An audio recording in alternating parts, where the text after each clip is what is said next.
Hello friends, welcome to Sai's Hut. இன்னைக்கு நம்ம வீடியோல மஷ்ரூம் கிரேவி எப்படி பண்றதுன்னு பார்க்கலாம்.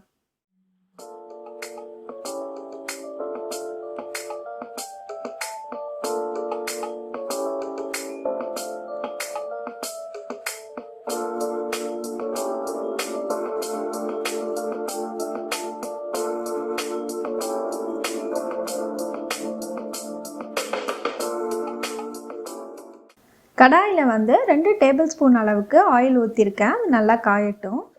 எண்ணெய் நல்லா காஞ்சிருச்சு. இப்போ ஒரு சின்ன துண்டு அளவுக்கு பட்டை, 2 கிராம்பு, 1 ஏலக்காய் போட்டுடலாம்.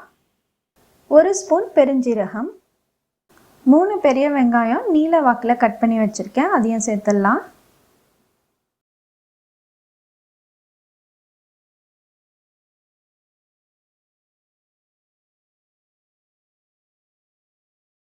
பச்சை மிளகாய்,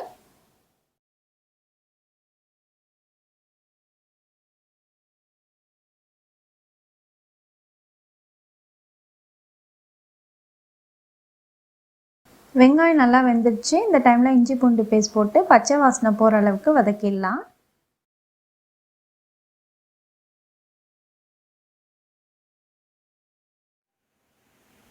இஞ்சி பூண்டு பச்சை வாசனைலாம் போயிடுச்சு.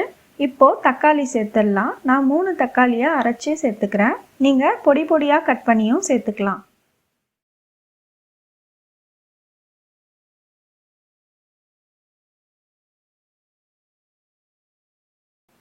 இப்போது தக்காளியும் சேர்த்து எல்லாம் மிக்ஸ் பண்ணியாச்சு. ஓரளவுக்கு கொதி வந்துருச்சு. இந்த டைமில் தேவையான அளவு உப்பு சேர்த்துருங்க.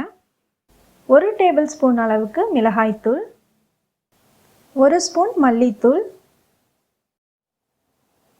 1 ஸ்பூன் சீரகத்தூள், 1/4 ஸ்பூன் மஞ்சத்தூள், 1 ஸ்பூன் கரம் மசாலா. இப்போ எல்லாத்தையும் நல்லா கலந்து விட்டுடலாம்.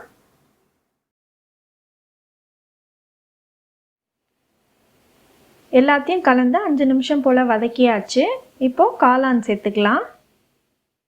200 கிராம் போல் நான் காளான் எடுத்திருக்கேன்.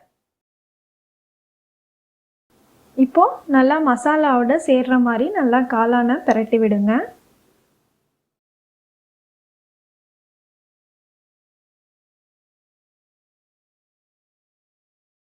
இப்போது எல்லாத்தையும் கலந்து விட்டாச்சு. இதை 10 நிமிஷம் போல் மூடி வச்சு வேக வச்சிடலாம்.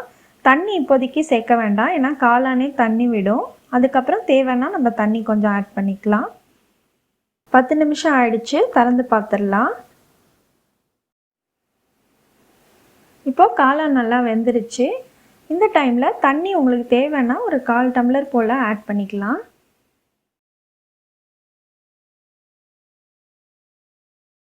தண்ணி சேர்த்த உடனே ஒரு 2 நிமிஷம் கொதிக்கட்டும்.